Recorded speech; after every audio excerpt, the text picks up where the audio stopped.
Dan Rothenberg and Joe Klosik, two guys trying to figure it out. Not the right wing, not the brosphere.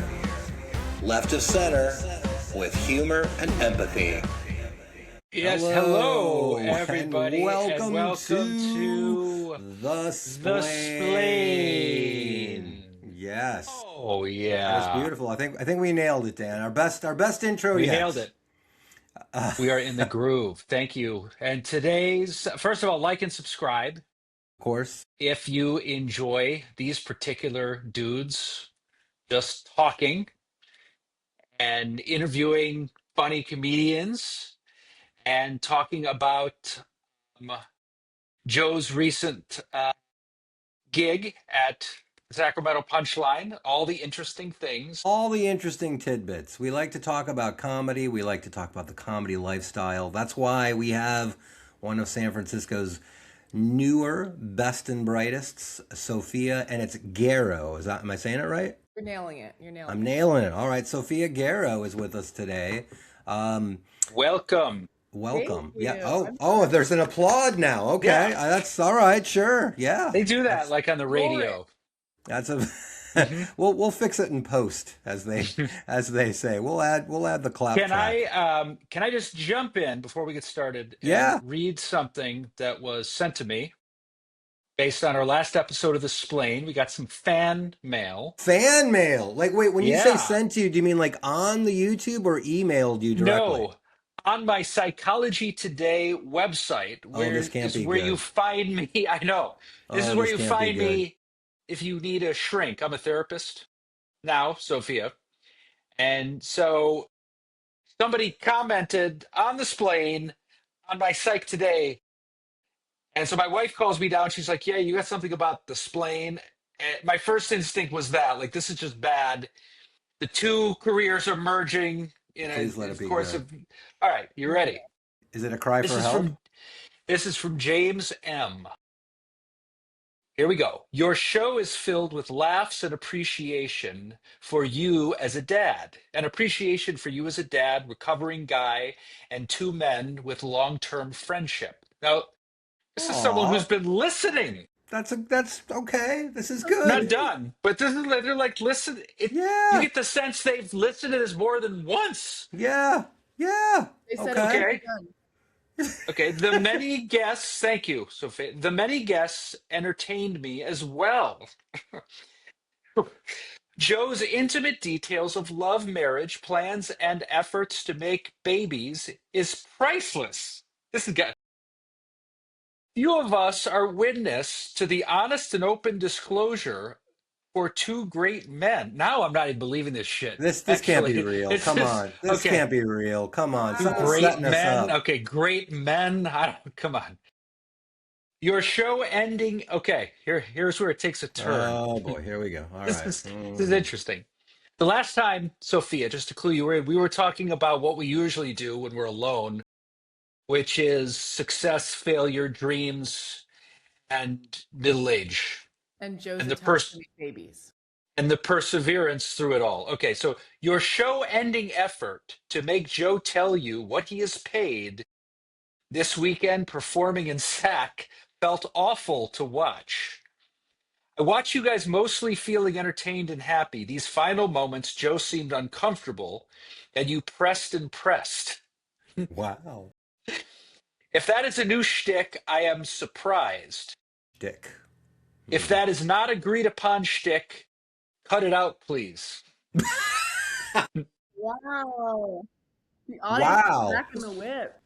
Wow. So let me apologize. Let me apologize. I did not take it. I did not take it in a negative way at all. I just didn't want to tell you because I didn't want other comics to have to admit how little we're paid. Maybe this is a good opportunity for me to jump in and say, Joe, how much did you make at Sacramento? Thank you. It's our guest. She's asking a question. Yeah, I mean, you want to keep some details secret. If I told how much money I was making, everybody would want to be in comedy. I mean, it's so much, and it's just such little effort to Yeah, exactly, right? It's just Hmm. it's if everyone knew how easy it was and how much money that you were How much? Yeah, getting. how much money for a half hour? Just rip off a half hour. The jokes. Okay, sorry, James. We're back at it. We're back at it, And James. you get It's you all get love. pissed at her Yeah. now. Well, it's good that we have a fan, and it's good that they are empathetic and they're. Hmm. I mean, I'm gonna take it as a good, but look, we only got Me Sophia for an too. hour. Let's Okay, let's Sophia, ask her how much she's making on I stuff, huh? apologize. Yeah. Yeah, yeah. One of the things that so Dan, I sent you the link. I don't know if you went and really explored it, but one of the things that Sophia has really become known for, she makes these short videos for It the was SF Standard. okay. Those are for the SF. I was going to ask how you achieve that production value. I'm not kidding. I was Yeah, like, how does one, you're walking, talking, um, the, I was watching them all this more, the icky factor. Sorry. the ick. It's a alert. Yes. Really funny. Really. Thank you so much. Thank you. When That's a so you told me, I think just very very briefly, somebody at the SF Standard saw you at a show, yeah. right? And can you just explain like what happened afterward and how that happened and where you are with that now? Yeah, so I was doing a show, I guess, or more than 2 years ago at this point. I was doing a show, and it was one of those like brewery shows that was like kind of a disaster. Like, it's too echoey. The ceilings are so high. Like, the sound was awful. People didn't even know there was a comedy show happening. There's like people doing like Hmm. an embroidery class in the corner. Like, I'm like, let me just get through this and then like be on my way. So I like did my set, I didn't think anything of it. Hmm. And then I got a DM from someone from the Standard saying that she was at the show and they're looking for like a new comedic segment, kind of like the Daily Show esque. They didn't really know what they wanted, but they reached out to me and a few comedians and I don't know who they were, and they put us through like a bunch of audition rounds where we basically submitted these videos, these short videos with kind of no guidance. Like they didn't tell us what they want. They're just like, I don't know, news and funny. I figured out. So Hmm. we all submitted. I think I went through maybe 5 rounds of Hmm. that, of submitting videos and getting their feedback and trying to figure out what they wanted and what I felt right for me. Um, one of those videos that I submitted was a man on the street video. The rest were kind of like direct to camera. And I remember not wanting to do that because I'm like, oh, this is going to be so much effort, but I think it might make me stand Mm. out. I don't know if anyone else will be Put willing to. in the effort. Yeah, I Mm-hmm. was like, I don't know if The anyone old else effort will do it. thing. And I barely Ah. want to do it, but I think it might make me stand out. So I sent that in, and then they got back to me and were like, we're putting this whole project on pause for a bit, but we'll get back to you if we pick it up again. And then almost like a whole year passed, and I had like stopped thinking about it. Mm. And they reached out to me again randomly and were like, we decided we want to do some man on the street videos, and you were the one that submitted one, so why don't you do that? So I was like, hell yeah. So I freelanced for them for about a year, making man on the street videos every month. I would make I started doing like 2 a month, and then they were going well, and so they kept asking for more. And then eventually, I started doing my good news alerts. So it was like more me direct. That was where I really felt fulfillment because I got to write and like write jokes and Mm. perform, and it was less based on. It was like less editing heavy and less about other people give it, it's just like me. It's just me writing and like fulfilling this vision that I have, which was really so fun. And then after about a year of that, they brought me on full time. So just about a Mm. year ago, I joined full time and kind of stopped doing Man in the Street altogether, and now just write and perform and make whatever I want. It's been really, really, really cool. Wow, that's really cool. Yeah, That's long story amazing. Yeah, and you were telling me Wow. that the relationship between you and the camera person is super important. Yeah. Yeah. I work with a really, really talented guy named John Turner. I met him when I was hosting the Stern Grove live stream last year. He was the photographer there. I don't think that people at the Standard like fully realized when I first came on like how important that creative dynamic is because it's just me and him and it's us we shoot for like 4 or 5 hours sometimes, Wow.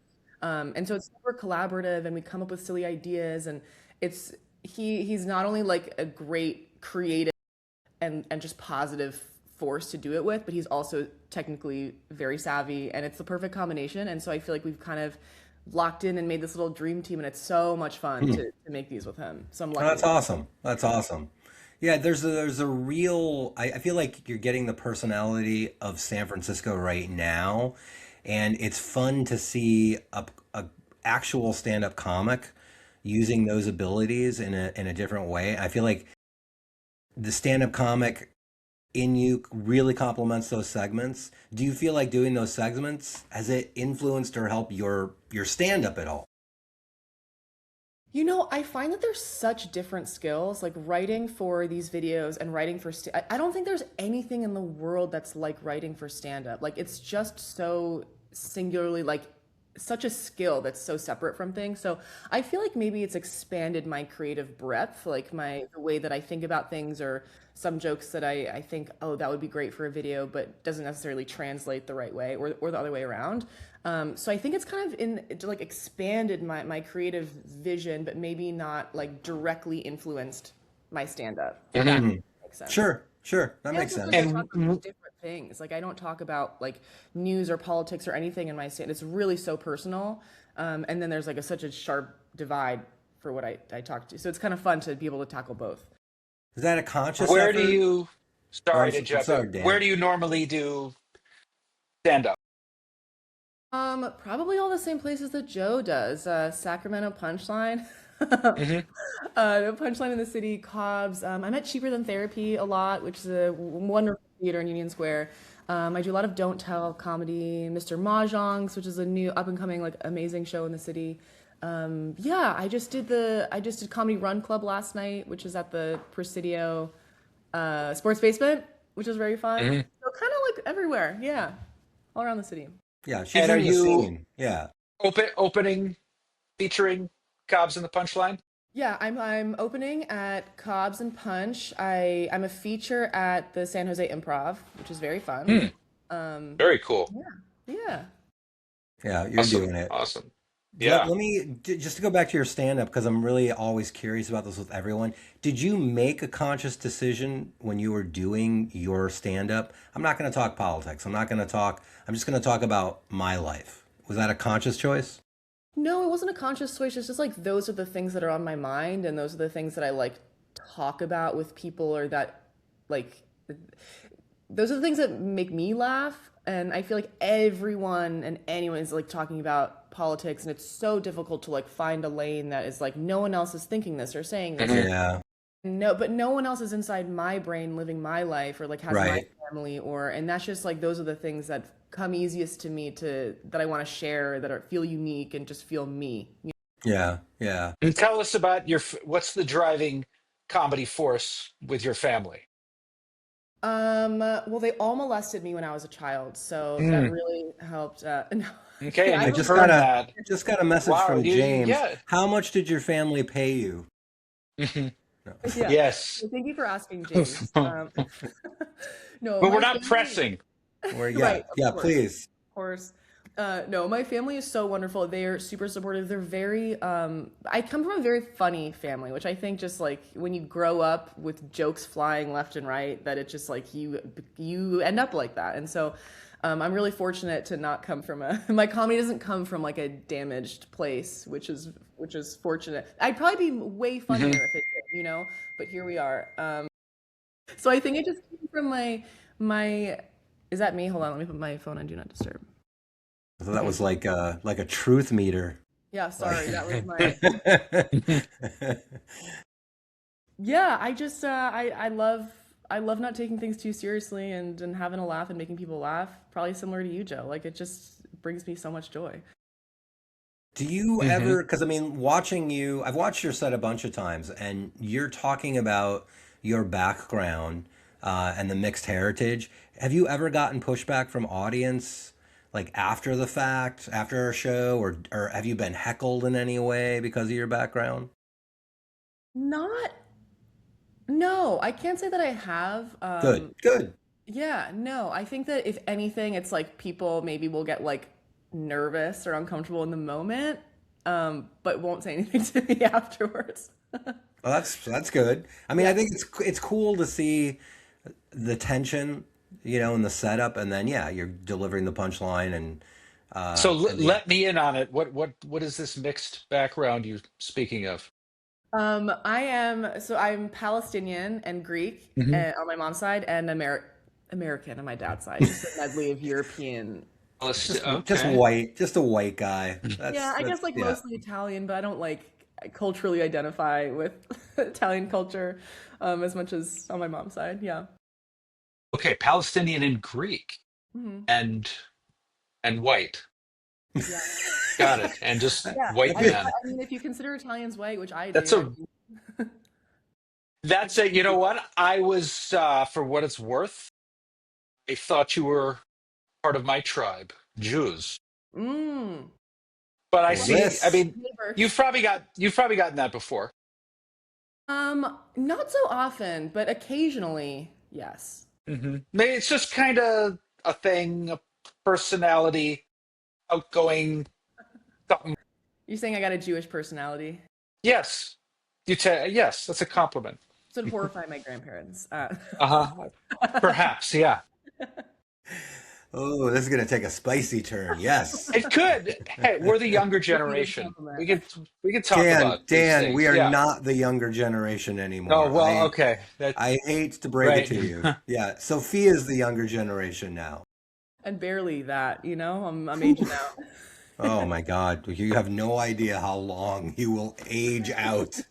And then they're Hmm. still featuring at the sack punchline, and everyone Right? wants to know, do you get a little more now? Because you've Yes. been, no, no, not. Yeah, hey, that's what I made when I was there, buddy. Dan, are you a comedian as well? It's I was. Okay. I pretty much started with Joe, and I was doing what you're doing until about 2008. Okay. And then I went back to grad school. Oh, okay. And then he never wanted to jump back in? I have. I've jumped back in from time to time because of I've had some health issues that Mm. drove me back into comedy because I was like sick with something new, and I was like, okay, I can write jokes about this, and I would do that, and I do now. I do like honestly, I probably perform twice a year now, Wow. and so I'm kind of out of it. Yeah, that must be just such a strange feeling to perform so like infrequently and then when you're Hmm. on stage, how does that feel? Do you feel like in the beginning you're still like shaking the rust off or what's that Hmm. It's like this. On the one hand, it's like riding a bike. You'll always be able to go up and pull something off, and perhaps even pull something if it's a good night. I'll do this comedy contest in Portland where I live. If it's a good crowd, someone might say, "Well, you were the most polished," but you don't have that thing that sharpness? comes where you're really in the moment Yeah. and you don't shy away from whatever might happen. That's and also, let's say the crowd's not great. That's where the rust shows because you Yeah. probably You tense can't. up, and yeah, you kind of can't deal with it. So on the what you don't go back to square one, but yeah, it's weird and rusty, and um, at times, the last thing I'll say about being a sort of an ex comedian, you do stuff every once in a while, like for my kids. They're having a show at my son's school, and I'm going to run the auction. And you go up, and then it doesn't go well, and then you like can't make eye contact with parents. The Yeah. duration, because Yeah. Mm, you sink into that eating it hole. You know what I'm saying? yeah. Oh yeah. But you can never come out because you can't do the next gig. Yeah. So So you've that's eaten it for 5 years. You've eaten it until you move. It's yeah. true. It's true. Buddy. So imagine you have a shitty gig and you got no stage time. You gotta you gotta move Just to a live with different that. state. Yeah. Yeah. Wait till your son goes to the next school. Yeah. I Yeah. truly that is like So the worst feeling to not So have don't quit. You can never quit. yes, can't. You're just I stuck. Yeah. know. It's just loop. Wow. I know. But thank you for Sophia. asking. I appreciate that. Yeah. It's so interesting. I mean, Dan and Hmm. I were best comedy buds, and we were going through, the whole thing. And we were probably, yeah, we were big fish in a small pond, when it was a much smaller scene. And it's Hmm. remarkable how much has changed, but it's remarkable how much it hasn't changed. I mean, Hmm. Sunday nights at the Punchline operate virtually the same, Hmm. and that whole process of getting past and getting into the regular rotation virtually unchanged from when we came on. And I remember guys telling us like, oh yeah, this was going on long before you guys showed up. And it's funny how much stand-up comedy, and I don't think people realize this, it's just about those little moments when Hmm. you finally get that first set on a Sunday night at the Punchline, and that's like a huge benchmark, right, in your fledgling comedy career. And then the next benchmark is getting that, okay, you're booked to open, right? And you're just like, and then it's just the process of, going up that ladder and getting Hmm. stuff. And I think it was a smaller world when we were doing it. And now there's so much more opportunities and ways to reach an audience, like the shorts that you're making. I think that's really, really Hmm. cool. I wish we could have, Dan, I think we would have embraced that, back in the day. And if the technology was there and people were, but there was no social media. Yeah, It's right. There's crazy. no social media, and kids today know to embrace Kids something. We today. didn't. Did you We just didn't say that? know. I Did you know. just say that? I did. It's no, it's true. But we didn't know how to embrace anything except go to the Cobb's to the punchline, and if you're getting up, you're doing well. Yeah. But I have Yeah. to say, like, And I don't think I'm like the kind of person that I'm like, I embrace social, like, I'm not a social media person. I just kind of like fell Mhm. into this position where like my focus is still really like the writing and the performing. And then I enjoy the editing of it because that feels like an artistic, you Yeah. know, Yeah. something too. And then once that's done, I like pass it along to the social media people on my team and I move on with my life. Like, I've never been a good, like, I'm even bad at posting my own stand-up clips, like it's not something that comes naturally to me or that I find pleasure in. Still Mhm. for me, it's like being on stage is the Yeah. goal. As it should be. Yeah. As it should be. Mhm. There's no amount of like online praise Mhm. that I can get on these videos that matches the feeling of an amazing show or like Right. doing a new joke and it works. There's just not, you can't compare them. 100%. And Yeah. if I could share something, you remind me of my friend Greg Barrett, who is even an older comic. He had a lot of success. He wrote a popular book. He's just not that into you. You ever heard of that? No. Okay.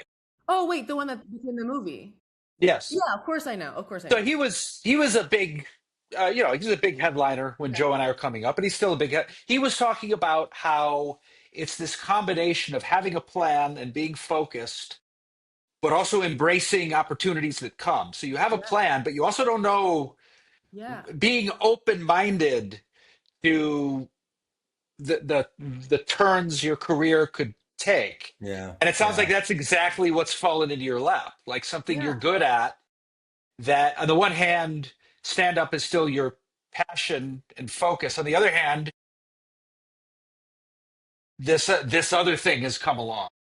Yeah, I feel like that's like how I have always viewed life. I've never been someone that like I didn't go to school like I know exactly what I'm going to do and when I grow up I'm going to do this and here's my path and I'm going to stick to that and probably a lot of comedians can relate to that. Or I mean maybe I think a lot of people knew that they wanted to do comedy from a young age and I was like really floundering for a long time trying to figure out like my path and what I wanted to do. So I feel like my whole young adult career life until like now it's just been like I don't like I'm just open to saying yes to things that seem right and I think I'm still in that position where I think I don't have a goal of I want to do theaters, I want to do movies or like I'm just like I just want to do comedy and I want to say yes Yeah. to things that come along that sound fun and as long as I'm still in that world doing that is the dream. How did you get into comedy? What was that journey like? Like what made you decide like, hey, I think I want to try that? I think it was something that I always wanted to do. I actually, this is a kind of a funny story. When I was in elementary school, we used to have these, when we'd have recess, but sometimes it would be raining and they couldn't like throw the kids out into the playground. So they'd file us all into the auditorium and they'd let us sign up on the sheet to like go up on stage and entertain each other so that they wouldn't have to do anything. And I would always sign up and I would never have a plan and I would just get on stage and tell jokes. This was like in second grade. And I don't even know what I would say, probably like garbage. But it would make people laugh and it would be such a rush and it would like really make me so excited. And then I remember I stopped doing it once because I went up and I bombed my first bomb in like second grade. And I was like, I'm never doing that again. And I never did it again. But I think that throughout my or young, I don't know, after college, it's something that I always wanted to try. And probably a lot of comics have that experience where people are like, you should do that, you'd be great at it. And I kind of agreed. And I was like, it does sound like something that would be up my alley and that I would find fun. And I was just too shy. I was too scared to go to open mics. And it sounded like the scariest thing in the world. So I took a comedy class in New York that ended with a showcase at Gotham Comedy Club, which is like a big deal to have your first show ever. And like 200 people showed up. Wow. I've never been so nervous in my whole life. I thought I was going to throw up. But I went on stage and I had so much, it was so great. And I was proud of myself and it was a blast. And then I was still too scared to go to open mics after that. So I quit for 5 years. Wow. Yeah. But I think that like feeling of having given up on myself really started to chip away at me. And finally I was like, I can't die knowing that I didn't actually give this a shot. So then I just threw myself into open mics and here I am. What was the first open mic in San Francisco you went to? The first open mic in San Francisco was, I went to no, I was going to say Mutiny Radio, but I actually went to this really weird one that doesn't exist anymore. It was at a place called Fame. Do you know it, Joe? Mm-mm. It was open like very briefly. I went because it was before I moved here. I was testing out the comedy scene for like a month before determining if I wanted to move here. And I went to this place called Fame, and it was really weird. And I think all the comics too were like, this is strange. The first like actual San Francisco like classic open mic they did after moving here was Mutiny Radio when they still had their brick and mortar. Yeah. And that was my first one. Wow. Wow.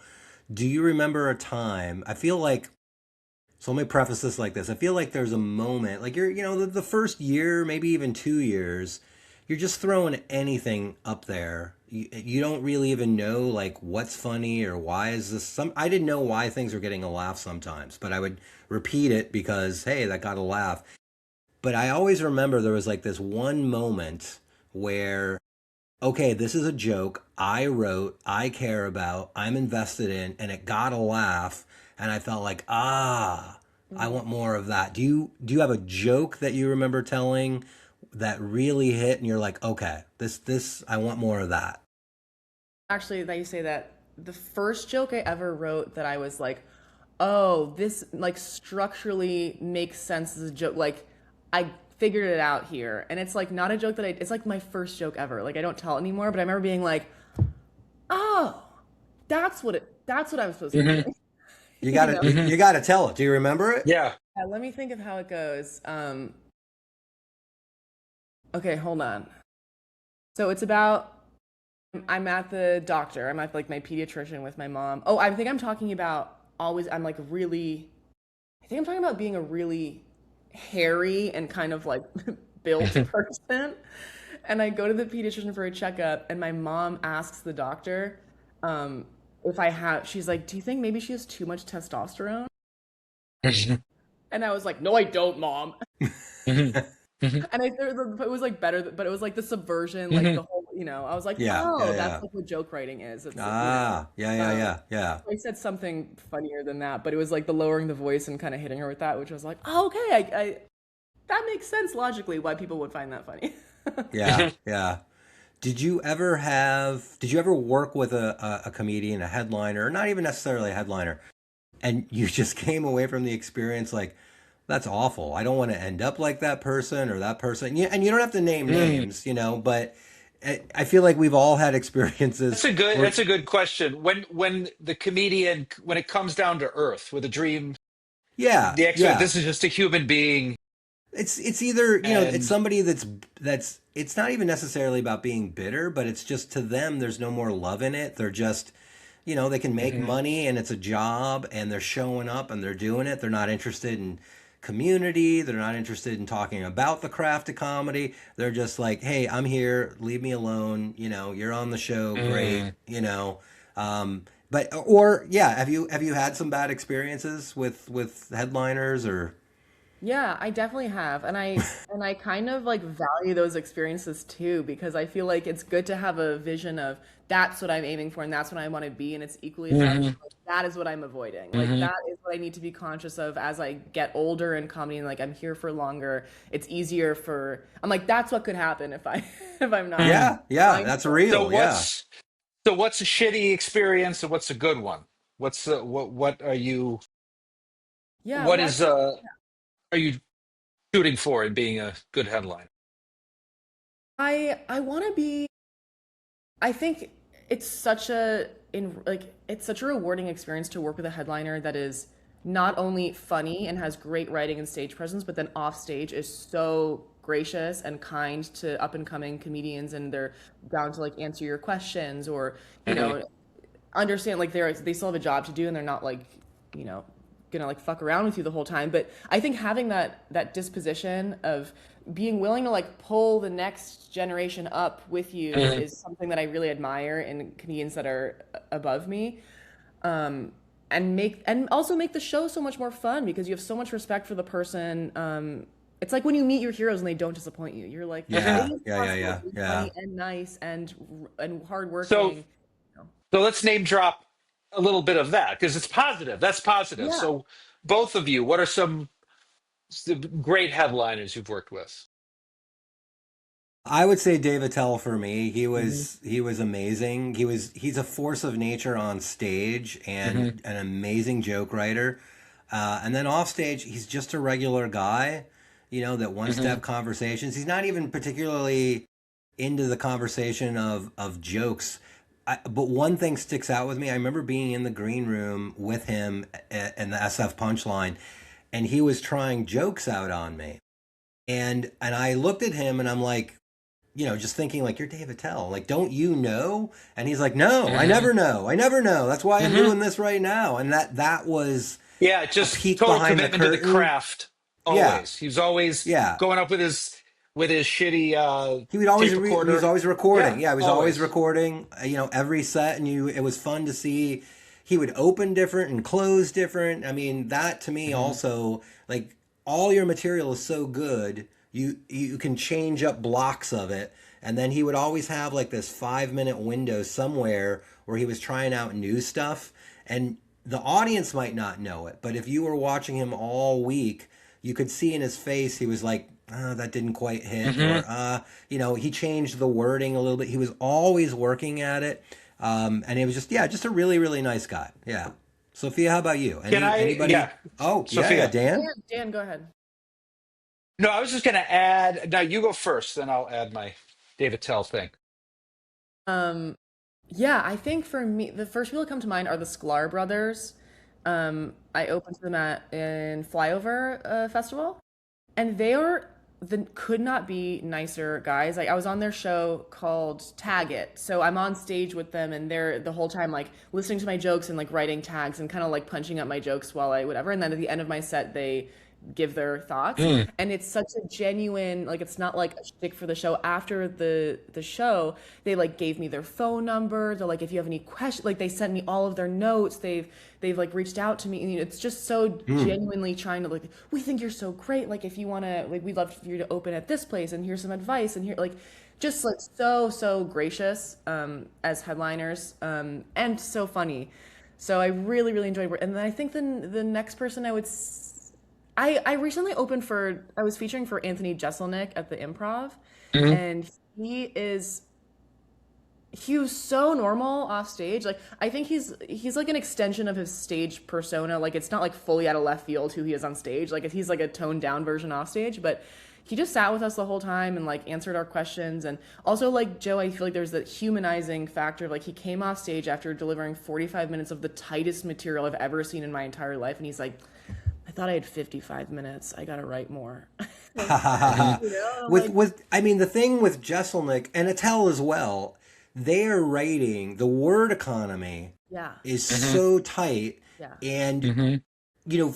when I might say like, oh, I've got 5 minutes of material, it really might be 3 bits. Yeah. But with those guys, it's like 60 jokes.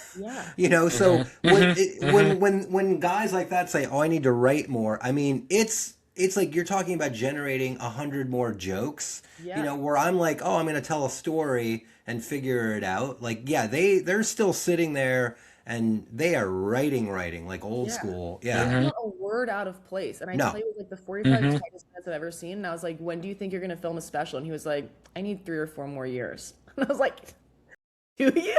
Yeah, it's amazing. But I mean, that's why they're headliners. That's Yeah. why they're touring. That's why they have the respect that they have. It's because the material and the And delivery it is should so be a good. job. It Yeah. should be a job.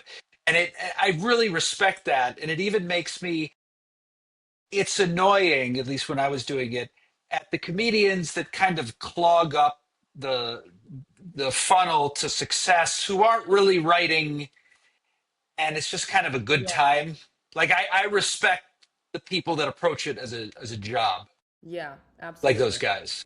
And you I can was going tell. to add, just talking about Attell and his writing and tweaking and how you can see it. He's what I've noticed about Attell is there are certain bits he changed that I've always felt like, no, it was better the other way. That's how detail oriented he is. I'll tell you one, like Joe. You know when he's talking about the guy with one tooth?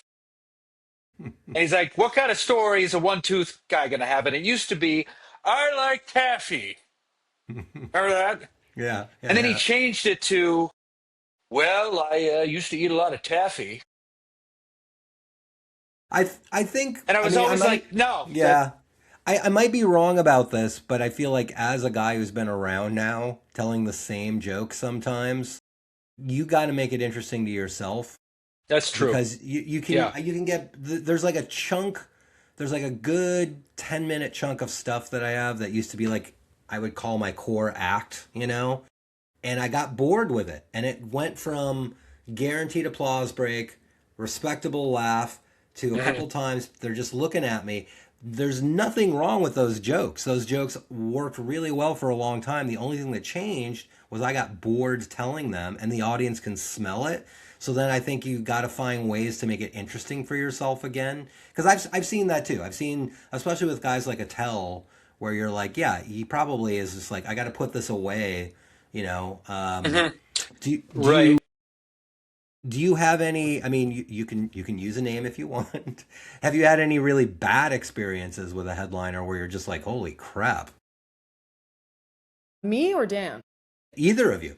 I mean, I know Dan has, Yeah. I got plenty but of how about bad you? stories, but Oh yeah, yeah, plenty of I'm bad here stories. every How about week. How you? about you? Yeah, two immediately come to mind. And I'll tell you after the show who they are. Oh, okay, that's fair. That's fair. All right. One was just could not read the room. Like the audience was, there was a huge disconnect in the material, and like I'm like, you're in the bay, like, Yeah, yeah, yeah, and yeah. there was also Mm. no accountability. I remember he was like, I always tell this one joke, and if they don't laugh, that's how I know the audience isn't smart enough to get me. And when I tell you this was like the dumbest joke I've ever heard, I was like, I don't think it's them. Like, What's the joke? What's the joke? What you Now can? you're trapped. Now you're trapped. oh my gosh, okay, I'm gonna get canceled. You're not Okay, gonna get canceled, but his joke was, oh, okay, I got it. He goes, people always say that people always call me racist. Um, This is I already gonna be bad. yeah. I love it. You know it's already gonna end bad. You Yeah. feel like kind of the anti woke kind of Yeah. Yeah. If they're always cle- telling you you're clever. racist, you're probably Yeah, racist. yeah. people always accuse me of being racist, and I'm like, what? Just because I hate Mexicans? Oh, And that's the test joke. That's the Test joke. yeah. Are they smart enough to get it? I'm like, Yeah. they whoa, get it. Don't they Yeah. get it? Yeah. They get it. dude. They get it. Just be that Yeah, is a pretty dumb that joke. is fucking brilliant and Because woke wrong, And man. he's like venting to me, like yeah, you know, the Yeah, audience laughed, and I'm like, for sure. they're not. Yeah, yeah, Yeah, yeah. It's get the it, the audience. audience and That's get it hilarious. because I am racist, but I'm. Yeah, I Yeah. mean, for that to be a brilliant joke, he would have to actually not hate Mexicans, and I'm kind of getting the Hmm. vibe that maybe he does. Kind of Yeah, picking up Hmm. on. yeah, yeah. It's a I got it. No, they get it. Yeah, they're And they yep. even get no, it's not that they get the joke. That it's Yeah. just not. it's an interesting time in stand up to see the entire kill Tony conservative shock, straight white hetero comedy, Mhm. just exploding in a way where I felt like, when we were coming up, Dan, in the '90s, it Hmm. was still very dominated by white guys, but there was definitely this awareness that, hey, maybe we need to expand our palette, in ways like using the word palette in a conversation. Hmm. And Hmm. maybe we need to be open to other voices. And, I felt like gay people really started to enter the comedy scene in the '90s in a way Yeah. that the wider comedy audience was aware of it. And that opened the door to, like, hey, wait, you know what? I'm Mexican and gay, and hey, I'm black and gay. And then suddenly, we got into the 2000s, and there are all these interesting voices from all these different people. And then Trump comes along, and suddenly the pendulum swings back, and now we've got all these people. And I have to say, just objectively, as a fan, and I would almost say historian of stand-up comedy, the jokes that they are telling are awful. They're just It's not good jokes. I There's would nothing. agree. It's Yeah. all about funny. It's all about funny. And if your And goal is to go up there and just say something shocking, that's not. You got to make them laugh. Like, where's the funny in that? And I don't think that's their more goal. and Maybe more, it's not even shocking, actually. it's not It's a even. You're fake, right. it's sort of Yeah. it's a faux shock. It's shocking in the way when I was working as a whatever, as a queer comedian and going up at Josie's Cabaret and Juice Joint. There was good comedy, but you're sort of preaching to a choir, and everybody's if the whole room is shocked together, then no one's shocked. Right. Right. Right. Yeah. If you Yeah. Well, have you guys considered that maybe these Kill Tony comics are not, their jokes aren't working because the audience just isn't smart enough? Mm. That could be, well, That's it's it, their audience. or that. It's just No, the jokes are it's yeah, yeah. remarkable to see the same pattern, though, just over and over and Yeah. over. They go up and they say something that is, it's so derivative and so obviously designed to be shocking, but there's no funny there. It's not like anybody sat down to write a joke. It's like they sat down to offend, and then when people are offended, they go, "Oh, it's a joke." It's not. You Yeah. didn't even Hmm. write a joke. I'm not even talking about Hmm. the emotional idea behind it. It's like there's no joke there. You're just saying something really shitty, and then when people call you out, then you're like, "Oh, it's a joke." I'm like, "Oh, this is just Yeah. circular What do logic." you But think about that, Sophia? It's a weird line because on the one hand, we're all comedians. No one should apologize for a joke. No, there's a sense in the comedy world, at least when I was there, is I might go up and be really offensive, but now it's over. I'm not responsible for anything that goes on, and it's all live theater, right? And on the one hand, I believe that. On the other hand, in my heart, I'm like, and this is even before Kill Tony, before when I was doing it. I remember there were certain jokes when I was on the road. I remember thinking, that's nasty. Mm-hmm. That's punching down, Yeah. and it's upsetting me. Yeah. What's your experience with that? Yeah, I feel like I learned when I was really, like when I was just getting started, that not all laughs are created equal, and there are some laughs that you Hmm. just don't want to get. Like you'll get the laugh, but is Hmm. that really the what Hmm. you want? Like is that the laugh that you want to get? Is that who you are and who you want to project to the world and the ideas Hmm. that you Hmm. want to, recirculate? Because I think it's easy enough sometimes to say if you're working with a crowd that has a certain mentality and you're gonna hit them with the edgy stuff that's punching down, they're gonna laugh. Is that what you want your, Hmm. yeah, but do you yeah. have limited stage time, Right. you know? And And you're hearing the laughs, you're not hearing the people you're offending, and are you really okay with being that person? I think Is like that, there you have know? been like yeah, like there have been, and I'm sure that you guys have had a similar experience, especially like when you were younger and you were figuring it out, where you would tell a joke and you would get the laugh and you'd be like, that didn't feel good. Like that didn't feel right, whether if it was even if it was like a little too personal, even if it was like not something that was offensive and no one else would have an issue with it, but maybe it just didn't feel right to you. Like I shouldn't have, that was actually too personal to share. I shouldn't have said that about a family member, or like something where you're like, ooh, Yeah, that didn't feel right totally, inside. totally. And I Yes. think it's the same thing with those edgy jokes where it's like you got the laugh, but did you feel good telling that? Because if you Yeah. did, as an audience member watching you, I remember like I'm judging you for that. Yeah, You yeah, know? yeah, yeah. Have you been And in the, front of the audiences that have surprised you? Like I feel like there was a bunch of times on the road, especially, anywhere outside the Bay Area, I would go on stage and I would think like, oh, let's see how this goes. And then the crowd was great, for Yeah, whatever reason. Have you had those experiences where you walked into a gig and you're like, I don't know, and then they, yeah. Yeah, you know where that happens for me? That happens for me whenever I have like a older white winery crowd. ah, Mhm. And I dread those crowds because a lot of the times they can be kind of stiff and, they don't want to hear about, you have to like clean up your act a little bit. And sometimes though, it feels like they're like down to let loose and have fun. And it's not like my set is 15 minutes of like the raunchiest stuff you've ever heard, but like if you throw something in there, they're down to go with it. Those shows are always such a joy to be surprised by because they're usually far away. So I spend like an hour in a car, like, oh, God damn it. yeah, yeah, oh yeah. Mhm. And then you do the show and you're like, okay, okay. Like, it's a good feeling to Mhm. be surprised in that direction and not the other direction. Mhm. I don't know that the general audience understands like how much mental anguish a Mhm. comic is going through driving to a gig, Yeah. and just you're Mhm. talking yourself out of stuff, you're wondering about the crowd, then you're hyping yourself up. It's these manic back and forth. Do you have a process or do you have a ritual that you do before you go up? Hmm. I try to remind myself very intentionally before I go on stage that why I love doing this, like why this is fun for me. And even if the audience doesn't have, and this is actually something that Paco Romain gave Mm. to me, a little snippet. He was like, on those like, as to get yourself in like the right mindset, he's like, I think about even if the audience doesn't have fun tonight, I'm gonna make sure that I have fun.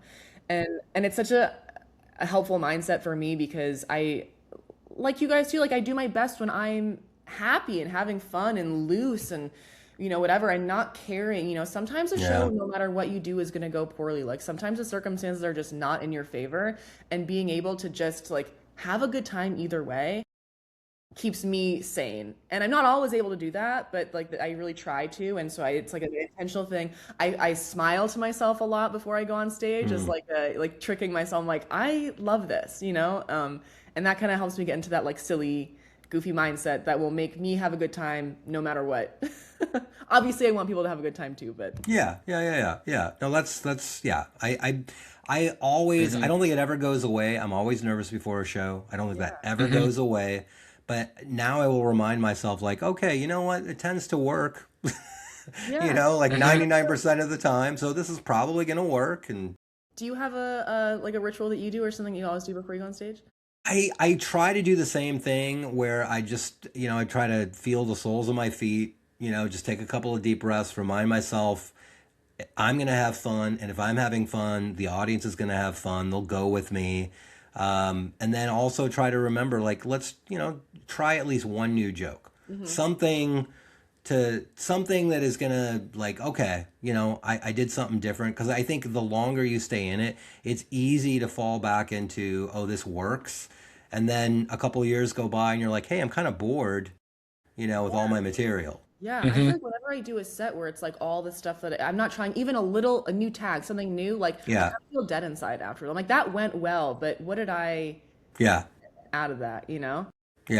Yeah. It's Let me funny. add just to both of you. I've said this before to our guests. As the person that kind of doesn't do it anymore, I have. getting distance from it, I appreciate. I mean, I really look back and go, that was hard. Every aspect of what you do, it's really challenging. Just when I think of driving to these gigs alone, you're alone and you're going to be the center of attention and then leave. It's really hard. Do you know what I mean? And you're going to be filled with your own, you're going to leave, you're going to be running through it. The resiliency, the whole thing takes that you build up over time.